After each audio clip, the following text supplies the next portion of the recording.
organisons cette conférence de presse avec un principal point qui est la candidature de votre serviteur à la députation nationale en ville de Goma sur la liste du parti politique Ensemble pour la République.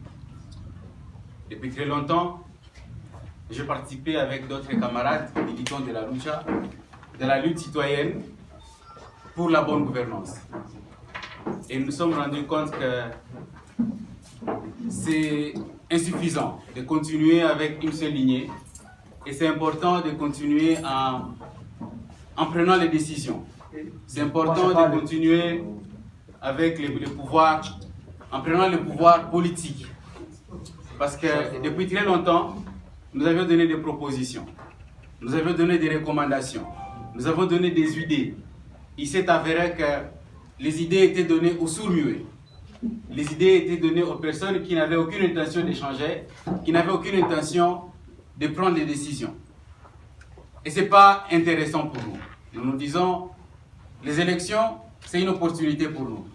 Certes, pas une panacée au problème du Congo, mais c'est une opportunité pour apporter les changements tant voulus, pour apporter les changements idéaux pour lesquels nous nous sommes battus depuis très longtemps. Il y a des camarades qui ont perdu leur vie, il y a des camarades qui ont perdu toutes les opportunités du monde, il y a des camarades qui étaient obligés de changer même leur identité, il y a des camarades qui ont perdu les membres des familles, qui ont perdu même les relations intimes, et ceux qui ont gagné, les acteurs politiques, n'ont rien fait pour apporter les changements tant voulus. La lucha ne sera pas un parti politique et ne doit pas être un parti politique. Deux, personnellement, je ne peux plus engager la lucha dans toute position, dans toute prise de décision. Et trois, la lucha, elle restera là. Et la lucha sera principalement mon plus grand conseiller. S'il y avait même une possibilité de prendre une personne morale comme suppléant ou comme colistier, je prendrai la lucha. Parce que la lucha, elle restera là. Et les militants de la lucha, il y a toujours des militants qui émergent tout le temps. Nous avions choisi d'intégrer le parti Ensemble pour la République parce que c'est le parti qui incarne l'espoir futur de notre pays. Et aussi parce que nous ne pouvons pas intégrer naïvement un parti politique qui ne nous rassemble pas et qui ne nous ressemble pas non plus. Un grand parcours de la lutte civique, de la lucha, a été mené dans la société civile et d'autres actions, d'autres activités menées avec des acteurs politiques. Il y a eu plusieurs partis qui ont participé avec nous, notamment Ensemble pour la République et même le parti IDPS qui est actuellement au pouvoir, malheureusement dirigé par des gougnafiers et une pègre qui ne fait absolument rien pour notre pays. Et qu'est-ce qu'ils font? Ils ne font que pondre des justifications, ils ne font que pondre des excuses. Pourtant, c'est lui qui a le pouvoir, il n'a pas le droit de s'excuser, il n'a pas le droit de chercher les échappatoires. La plupart, un grand nombre d'élus de la ville de Goma ont échoué lamentablement à leur mission de représenter le peuple. Ils ont cru remplacer le peuple au lieu de représenter le peuple. Et pourtant, le peuple est irremplaçable. Nous avions mené les actions que les élus n'ont pas pu mener. Peut-être parce qu'ils ont échoué à leur mission. Peut-être parce qu'ils ont oublié que la population elle est souveraine et personne ne peut prendre les dessus sur la population. Ils ont échoué parce qu'ils ont mis en avant les intérêts politiques et les intérêts de leurs autorités morales au détriment des intérêts de la population. Et si je me suis dit, je vais me lancer à la députation nationale, pas moi-même, individu, mais nous sommes tout un groupe, nous sommes tout un ensemble, non seulement à Goma et dans d'autres circonscriptions électorales de la République. Et à Goma, c'est un terrain intéressant, un terrain très glissant, un terrain où n'importe qui ne doit pas venir s'hasarder. Et la ville de Goma a plusieurs problèmes. Et nous ne pouvons pas prétendre apporter des solutions à tous les problèmes, Mais nous savons que notre apport, notre énergie, notre patriotisme, notre dévouement, notre détermination va apporter, tant soit peu, ce que la population a toujours voulu. Sur les côtés de la sécurité, c'est l'une des préoccupations majeures, parce que nous sommes sous l'état de siège, qui est une mauvaise solution à un vrai problème. Et les élus de la ville de Goma ne faisaient que soutenir l'état de siège. Et aujourd'hui, ils viennent pour demander à la population de leur renouveler leur confiance. Pourtant, l'état de siège, qui est une escroquerie politique, et tous ceux-là qui ont soutenu l'état de siège sont des escrocs politiques. En commençant par les élus de la ville de Goma qui ont soutenu l'état de siège. Et également, la ville de Goma, nous avons l'autre problème, c'est au niveau de l'employabilité des jeunes. La plupart des militants sont des personnes qui n'ont pas d'emploi. La plupart des jeunes sont des diplômés sans emploi. Et la plupart des jeunes entrepreneurs sont des victimes de l'escroquerie, sont les victimes de l'arnaque, sont les victimes de la surtaxation de toutes leurs entreprises. Et personnellement, je vais porter un grand projet, une très grande proposition de loi sur l'amnistie fiscale des entreprises dirigées par les jeunes, où nous allons déterminer un capital, et toute entreprise dirigée par les jeunes ayant ce capital sera exemptée de payer des impôts et taxes pendant une certaine durée. Et cela va nous aider non seulement à encourager la créativité d'emploi, cela va encourager non seulement l'employabilité des jeunes et aussi l'esprit entrepreneurial qui est l'esprit des jeunes de la ville de Goma. Certes, aux médias, on n'expose pas toutes les stratégies. Et pour nous, la plus grande stratégie, c'est la proximité. Parce que tous ceux-là qui vont revenir, la plupart d'entre eux, vont penser qu'on va acheter les élus, qu'on va acheter les électeurs, qu'on va acheter les voix. Et la population de Goma a déjà pris conscience et elle ne peut plus être achetable. Elle ne peut plus se vendre. Sa dignité ne doit plus être monnayée. Nous allons faire la politique, nous allons nous porter comme candidat à la députation nationale, pas pour pondre la même chose, mais si la politique c'est un enfer, je préfère bien y construire mon petit paradis, parce que les idéalistes que nous sommes, nous allons apporter les changements tant voulus, nous allons apporter les changements qui n'ont pas pu être apportés par ceux-là qui ont pris le pouvoir depuis belle lurette. Pour nous, faire la politique, c'est pas pour être traité de politicien. Parce que si ma mère t'appelle politicien, ça veut dire que tu es menteur. Et moi, je vais faire la politique pas pour faire les chants, pas pour louer les autorités morales, pas pour créer les petits dieux, les petites déesses, mais c'est pour donner la force à la population. Nous allons demander à la population de Goma de se réveiller comme elle a toujours fait.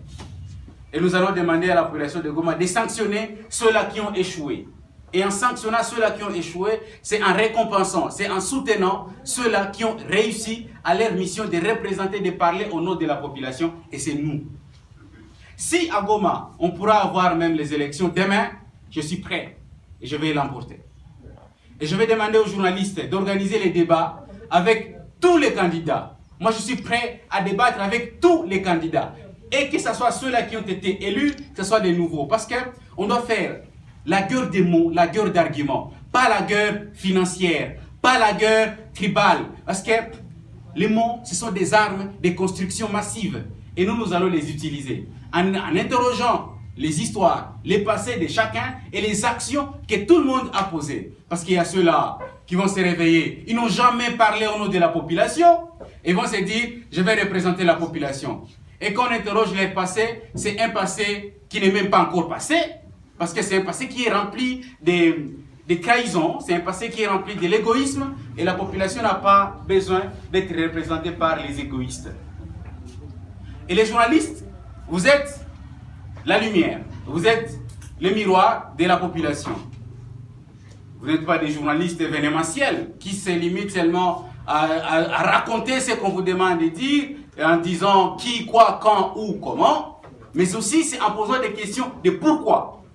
Parce que les engagements de chacun sont déterminés de différentes manières. Il y a ceux-là qui vont s'engager uniquement pour chercher l'argent. Il y a ceux-là qui vont s'engager uniquement pour la représentation de leur appartenance. Il y a ceux-là qui vont s'engager juste par plaisir. Vous l'avez vu, hein?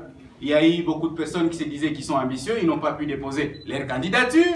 Il y a eu ceux-là qui ont dit qu'ils vont postuler, mais quand on interroge pourquoi ils vont postuler, eux-mêmes ils se disent « on m'a demandé de postuler ».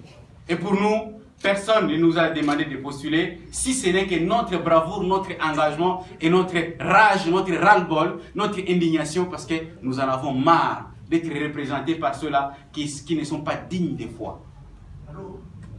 Nous sommes ouverts à répondre à toutes vos questions. Nous sommes ouverts à répondre à toutes vos invitations, que ce soit dans vos émissions, que ce soit dans vos magazines, et à intervenir dans vos reportages et tout. Et parce que les médias, vous n'êtes pas seulement les quatrièmes pouvoirs, mais vous êtes les plus grands pouvoirs.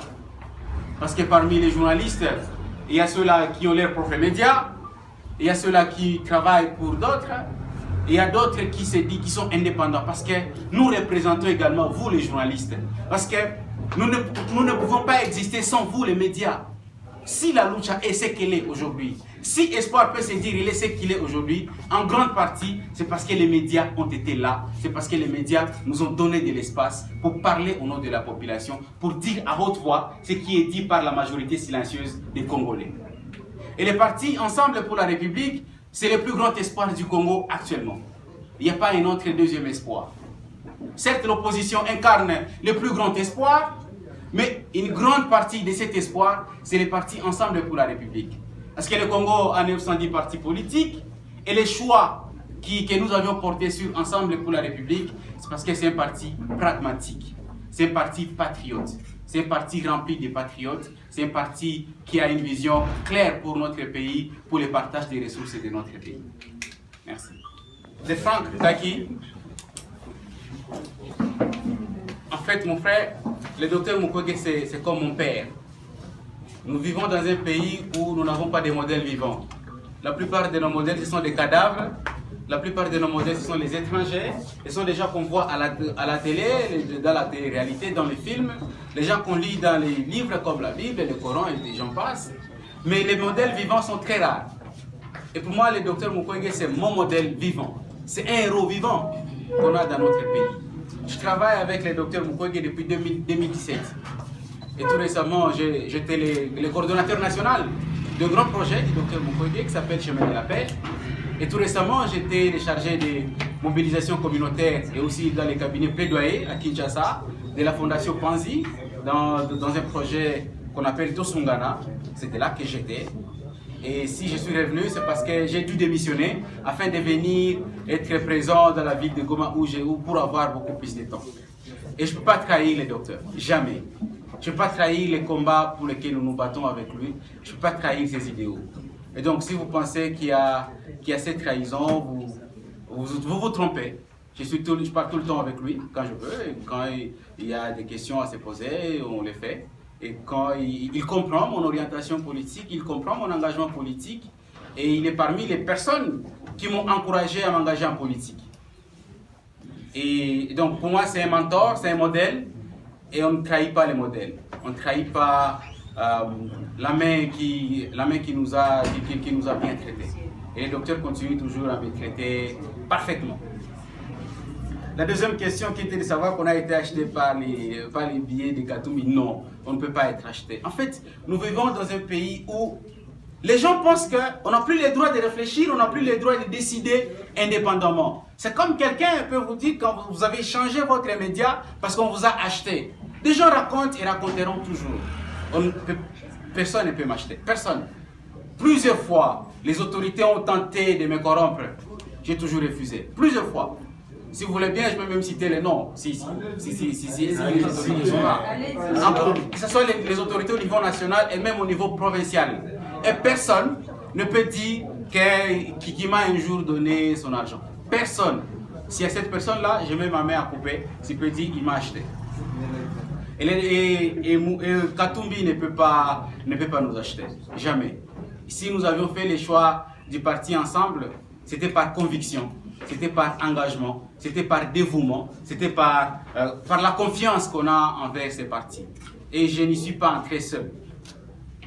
La question de Freddy, de savoir la défection au sein de la lucha, qu'est devenue la lucha, ce ne sont pas des défections. Le combat politique est pour la lucha ce que la voix est au cri.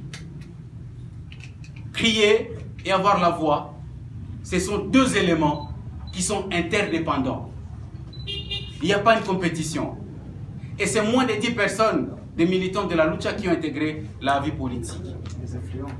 À Goma, par exemple, je suis le seul qui a intégré les partis politiques ensemble en tant que candidat député national. Il y a mon camarade Sankara qui a intégré les partis AFDC, de Bati Lukwebo, de Tshisekedi. Et moi, je ne peux pas intégrer un parti de l'Union Sacrée parce que je ne peux pas récompenser les compétences. Je ne peux pas récompenser la médiocrité qu'on a combattue. Et moi, je comprends l'engagement de mon ami, de mon frère, de mon petit frère. Sankara, il est libre. Et comme en politique, il le sait très bien, il n'y a pas d'homme parfait. Il a fait un choix libre, comme moi aussi, j'ai fait mon choix libre. Et à la députation nationale, il y a toujours des engagements, des arrangements qui sont en cours. Et il y a notre camarade Ghislain qui pourra pratiquement être le seul de la lucha à s'engager à la députation provinciale. Aux élections municipales, il y a Lumumba qui va parler tout à l'heure. C'est lui c'est avec lui que nous sommes aux élections municipales. Croco, il est mon premier suppléant à la députation nationale. Il y a Franck, qui est aussi militant de la lucha, qui s'engage aussi en politique actuellement, qui nous rejoint dans les partis Ensemble pour la République. Et il y a à Beni, nous avons notre camarade Clovis Mutuba, qui a également rejoint Ensemble pour la République. Et donc, nous disons, il n'y a pas la défection. La lucha va rester toujours la lucha, elle restera dynamique, forte et très engagée. J'ai fait pratiquement une année sans être dans la ville de Goma et la lucha a continué à exister. Ne caricaturons pas les choses, ne lions pas la lucha à ma personne. Moi, je suis un petit élément de la lucha. Ma présence ou mon absence n'a rien à faire, ne peut pas changer l'engagement de la lucha aussi longtemps que je serai disponible à donner des conseils, à donner des idées, à partager les carnets d'adresses que j'ai avec des militants de la lucha. Et voilà. L'autre question qui était la question de Germain, de savoir qui a tué Chérubin Okende. C'est lui qui a tué, l'autre, je ne connais pas le nom. Voilà, je ne connais pas le nom de la personne qui l'a tué. Et la question de savoir qu'on bouffe l'argent pour aller voyager en Occident et tout. Il ne faut pas avoir peur de voyager. Il ne faut pas avoir peur de voyager. C'est la question. Et quand on parle qu'on a bouffé l'argent, ce sont des racontards qui ont toujours existé. Depuis que la lucha existe, le régime de Kabila a toujours dit on nous achète. On n'a jamais dit qui a acheté et comment. Si réellement on pouvait nous donner l'argent, croyez-moi, on ne pouvait pas être 25 ans dans la rue. S'il y avait l'argent, on pouvait être des milliers de personnes dans la rue. Tellement qu'il n'y a pas l'argent. Et c'est juste la détermination et l'engagement. Et vous, Germain, vous les journalistes, dites-nous un seul journaliste qui a un jour été payé par la lucha pour diffuser une information. Jamais. Moi. Et, ok, ça c'est intéressant. C'est une très bonne exception. Et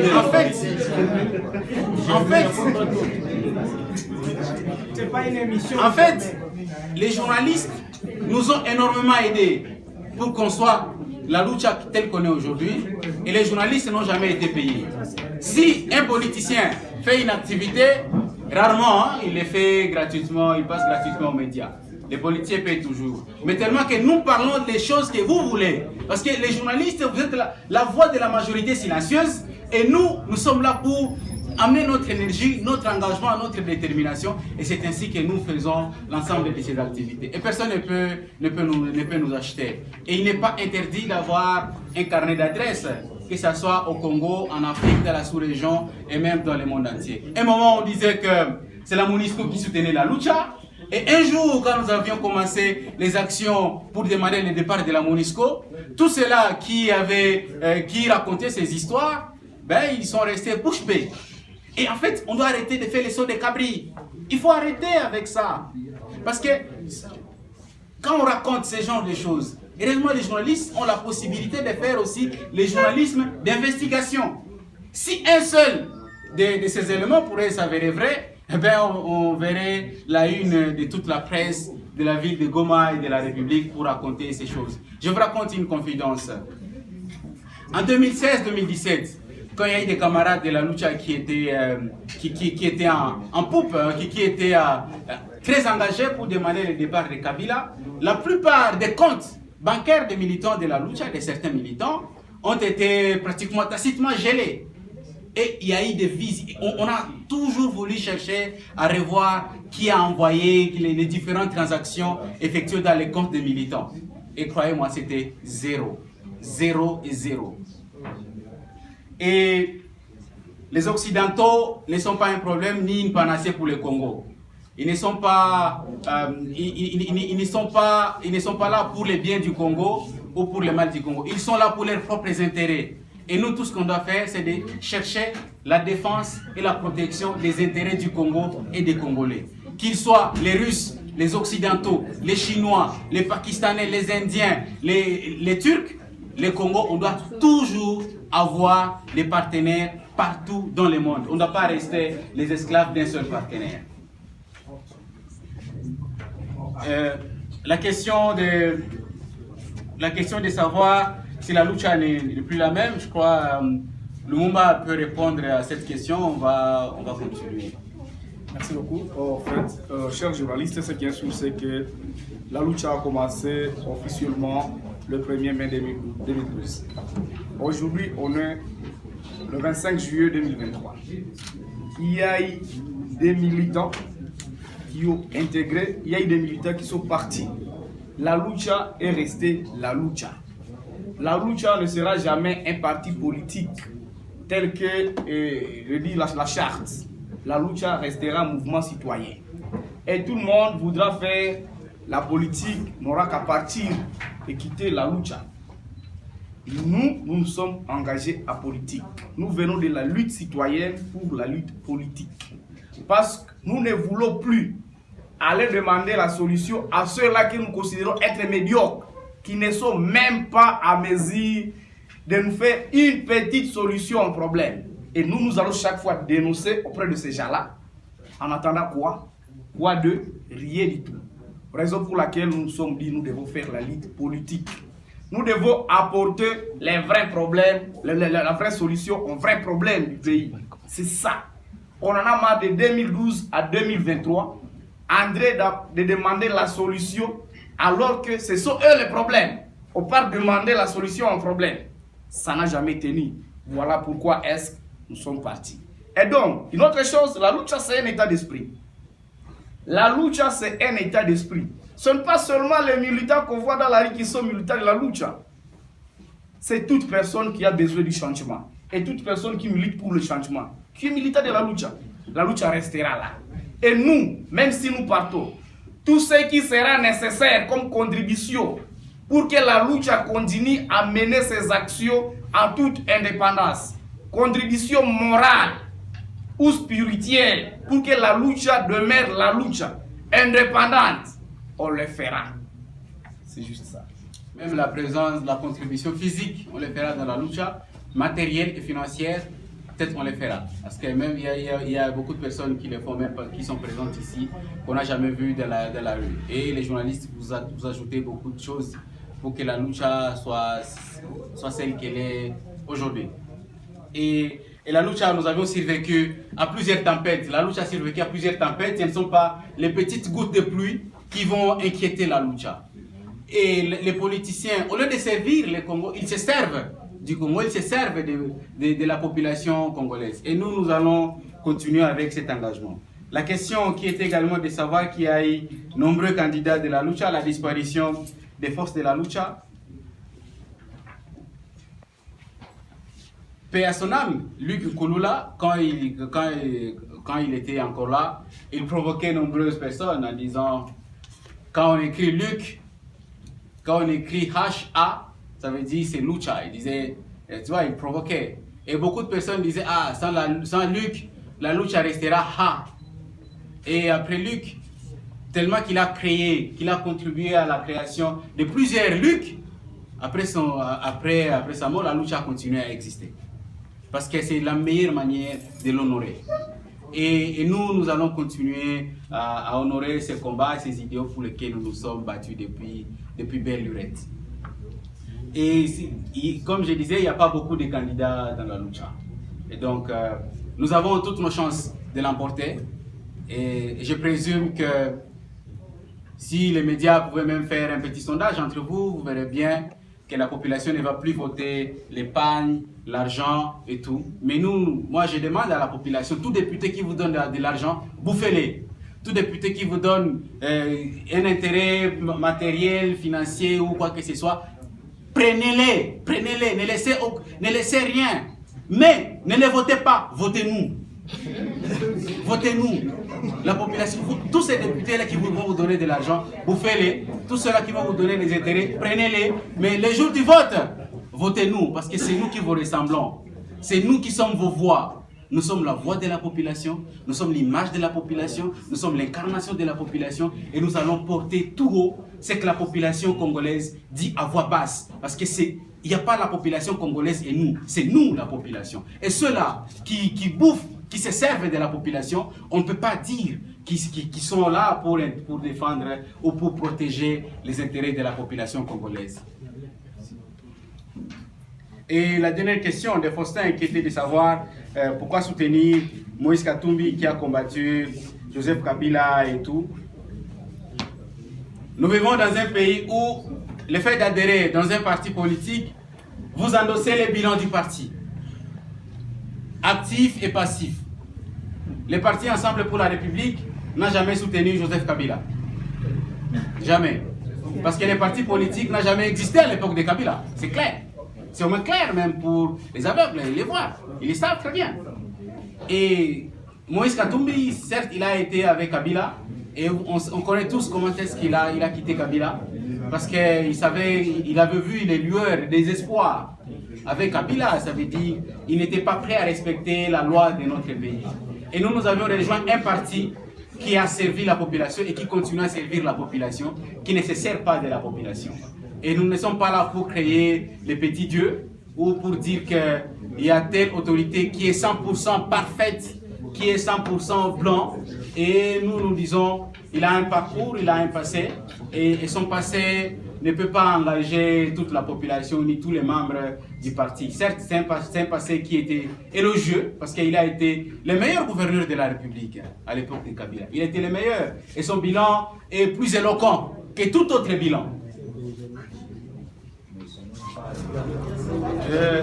Comme c'était la dernière série de questions, je commence avec la question de Amour Amani Christian, qui parlait qu'après les manifestations, il y avait des changements auprès de nous et pas auprès de la population. Heureusement, vous veniez couvrir la plupart de nos manifestations. S'il n'y avait pas de changement, Kabila serait encore là. S'il n'y avait pas de changement après nos manifestations, les doubles paiements, quand on faisait la transaction par Airtel Money, par M-Pesa et Orange Money, seraient encore là. C'était notre combat que nous avions mené et vous étiez là. S'il n'y avait pas de changement auprès de la population, la taxe RAM serait encore là. C'est une taxe que nous avions combattue. S'il n'y avait pas de changement, on verrait encore une barrière ici au port de Goma. C'est une barrière que nous avions combattue. Et en fait, il y a toute une litanie, il y a toute une liste, il y a toute une marmaille des success stories de notre combat. Et vous êtes mieux placés pour les lister. Certes, nous n'avons pas réussi à obtenir les résultats escomptés à 100%, sinon l'M23 ne serait plus là. Et nous avions obtenu la non-arrivée de la police rwandaise dans notre pays. C'est une arrivée que nous avions combattue. Et s'il y avait des résultats à 100%, le Congo serait déjà développé. Et certes, c'est un processus dans lequel nous engageons et chacun essaie un peu de trouver sa part pour apporter un changement autant qu'on peut. Mais il y a eu beaucoup de changements qu'on avait observés. Certes, il y a eu d'autres changements qu'on a vus auprès des militants de la lucha. C'est notamment des militants qui ont été éborgnés, des militants qui ont perdu leur liberté, des militants qui ont perdu une partie de leur corps. Oui, c'est un changement parce que c'est un changement négatif qu'on a observé auprès des militants. Et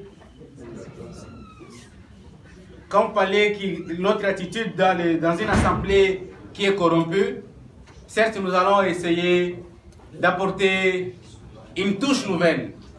Nous allons essayer d'apporter un peu de notre engagement, de notre détermination, parce que la plupart de nos élus ne répondent pas aux intérêts de la population, mais plutôt aux intérêts des autorités morales. Et moi, entre les deux, je choisirai les intérêts de la population, pas les intérêts d'une autorité morale. C'est très clair. Et vous le savez, il n'y a aucune autorité morale qui puisse avoir assez de pouvoir que la population. Parce que tous ceux-là qui ont trahi la population, qui ont voté pour la prorogation de l'état de siège, ils reviennent encore aujourd'hui. Et d'autres vont même changer de circonscription électorale. D'autres vont même changer leur type de discours. Et donc, pour nous, nous allons continuer avec la même détermination et les mêmes engagements. Lumumba va répondre à la question de Glody, pour savoir qu'on a rejoint, est-ce que Moïse Katumbi a les mains blanches ou quoi, et aussi sur l'évaluation du processus électoral. Je vais essayer de contribuer. En fait, merci beaucoup. C'est Ensemble pour la République qui porte les valeurs de l'opposition congolaise, jusque maintenant. Et donc, pour ceux qui pensent que, et d'ailleurs cela a été dit ici par Germain, que nous avons été achetés à 25 000 $, je vais demander à Espoir, ici même, de vous partager les photos. Comment est-ce que nous sommes partis de Goma jusqu'à Lubumbashi, pour comprendre la douleur, les stress que nous avons endurés, pour comprendre comment est-ce que nous avons traversé des moments difficiles pour arriver à Lubumbashi. Pour ceux-là qui pensent que les militants qui sont partis de la lutte avec Assam ont été achetés. Nous, ce que nous avons choisi, c'est la continuité de la lutte, les valeurs que porte le militant de la lucha, du combat citoyen vers les combats politiques. C'est ça les éléments de conviction qui nous poussent à adhérer chez Ensemble pour la République. Ne vous affaites pas. Ne vous affaites pas. C'est le début du commencement. Cherchez, fouillez et fouinez même partout. Si vous trouverez même un seul élément qui justifiera que nous avons été achetés. Je vous dis non. Katumbi jusqu'à maintenant, en fait, jusqu'à ce moment même ici, est la personne qui incarne les valeurs d'un opposant. Pour voir un Congo émerger, un Congo prospère, c'est avec Katumbi. Raison pour laquelle nous avons adhéré Ensemble pour la République. La question de l'analyse sur le processus électoral. Ce qui est sûr, c'est que ce que Fachi est en train de faire avec Kadima, c'est anormal. Ça viole même les valeurs démocratiques. Comment expliquer que les gens peuvent aller aux élections sans pour autant auditer les fichiers? Comment les comprendre? Ce que Fachi est en train de faire, effectivement, il est lui-même en train de trahir toutes les années que l'UDPS a passé dans l'opposition. Ce n'est pas ça la lutte que Étienne Tshisekedi menait, paix à son âme. Et donc, Fachi, effectivement, il incarne maintenant la déception du peuple congolais. Et nous, voilà pourquoi est-ce qu'on ne pouvait pas aller adhérer dans une partie qui incarne la déception. Une autre chose, nous sommes pour, ensemble même, et pour que les fichiers soient audités, mais aussi que cela ne serve pas de prétexte à Fachi pour se pérenniser au pouvoir. Nous voulons que les fichiers soient audités et aussi que les processus continuent normalement, qu'il n'y ait pas de décalage Parce qu'effectivement, vous allez comprendre que ceci veut servir de prétexte à Fachi de se maintenir au pouvoir. C'est ce que Fachi veut. C'est le jeu, les terrains sur lesquels il veut amener l'opposition. Il veut qu'en arrivant à novembre, qu'il accepte. D'accord, on va auditer les fichiers. Et maintenant, nous allons aller jusqu'à mars, jusqu'à avril, jusqu'à mai. Et lui sera toujours au pouvoir. Pourquoi rester au pouvoir? C'est ce que l'Espoir a dit. On ne peut pas cautionner les bêtises. Nous allons tout faire pour qu'il y ait élection de bonnes. Et s'il y a des mauvaises, on va tout faire pour que ce parti n'arrive même pas à tricher. Voilà les combats. Lumumba était en train de dire, pour nous les jours du vote, et même avant, nous allons continuer à demander à la population. On doit rester au bureau de vote. Après les votes, on doit rester là-bas. Parce qu'on ne peut pas tricher et la population pendant que la population est présente au bureau de vote. Et nous allons sensibiliser la population de rester, de veiller, de jouer la sentinelle lorsqu'il y aura les votes. Et ce processus électoral qui n'est pas digne de confiance, et nous disons que ce n'est pas un processus 100% parfait, et nous allons contribuer à les rendre efficaces et à les rendre potables. Juste notre présence signifie que nous allons tout faire pour veiller en sorte que les élections soient dignes et qu'elles soient celles que la population attend. La question de Gisèle Kaimbani qui est de savoir si la décision était venue de moi. Oui, la décision était venue de moi. Oui, la décision était venue de moi. Oui, la décision est venue de moi.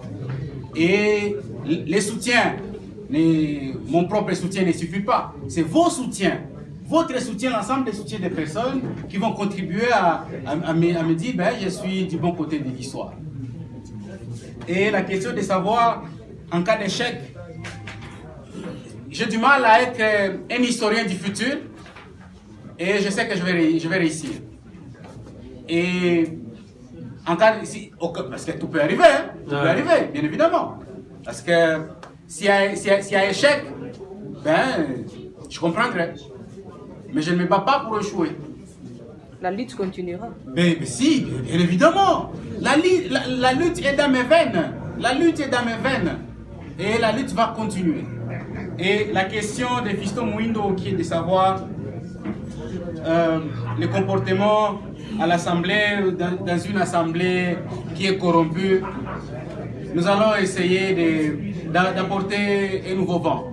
C'est tout ce que nous allons essayer de faire. Si cette Assemblée, c'est un enfer, comme je le disais, nous allons construire notre paradis.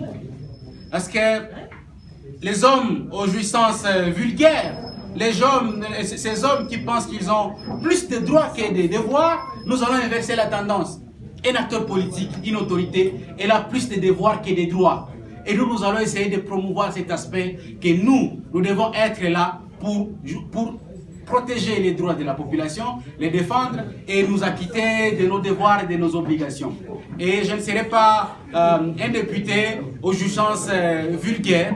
Je ne serai pas un député qui va se plaindre quand il est avec la population et quand il est à l'Assemblée, il vote les textes qui ne répondent pas aux intérêts de la population.